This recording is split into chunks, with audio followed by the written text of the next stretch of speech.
I would like to ask, because there are relatively few female politicians now in the world, I would like to ask from your personal experience, what do you think of women in politics? Thank you. Oh, I think a great deal of women in politics. There are a lot of women in the National League for Democracy, and they work very hard, they're very effective, and sometimes I think they're a lot more helpful than the men. They are more modest, and they're more reasonable. There are lots and lots of things at which women are better. And although I appreciate my male colleagues exceedingly, I must say that I love my women colleagues. And I think more women should be involved in politics for the good of the human race.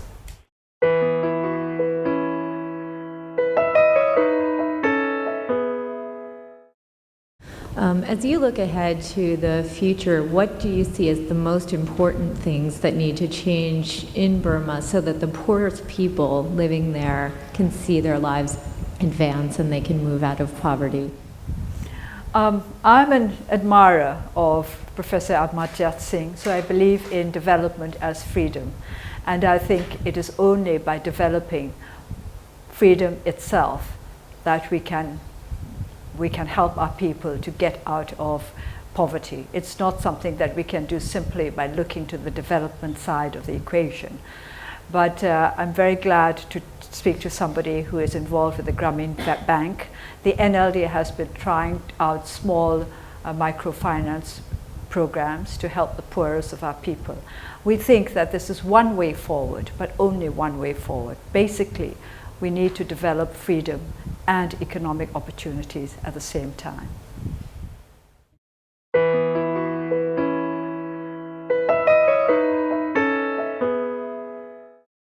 It's simple. Youth unemployment is a big problem in many countries. Is this a problem in Myanmar? Are you doing something to solve this problem? You said in a speech that you have set up a fund to help small businessmen. Can foreigners invest in that fund? Thank you.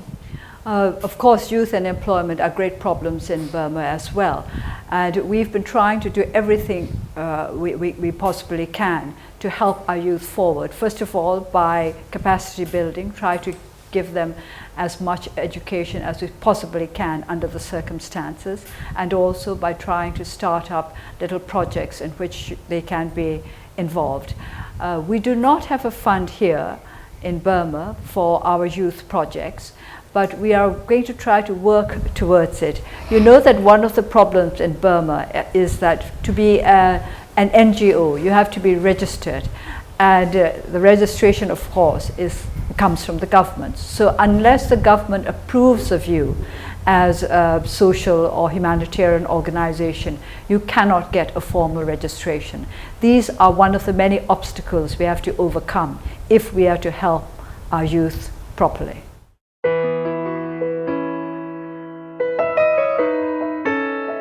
Also, you've talked about the importance of education.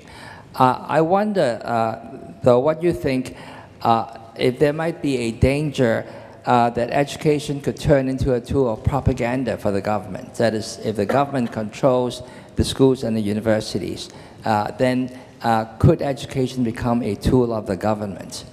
Thank you. Well, yes, of course. Education is the tool of many, many governments. But in this day and age, I think we should be able to overcome this obstacle because of the communications revolution. We should be able to reach people in other ways than through the formal educational institutions that follow the government line. This is why I was so very encouraged when on the day of my release I saw young people with little cell phones, which I'd never seen before I was placed under house arrest.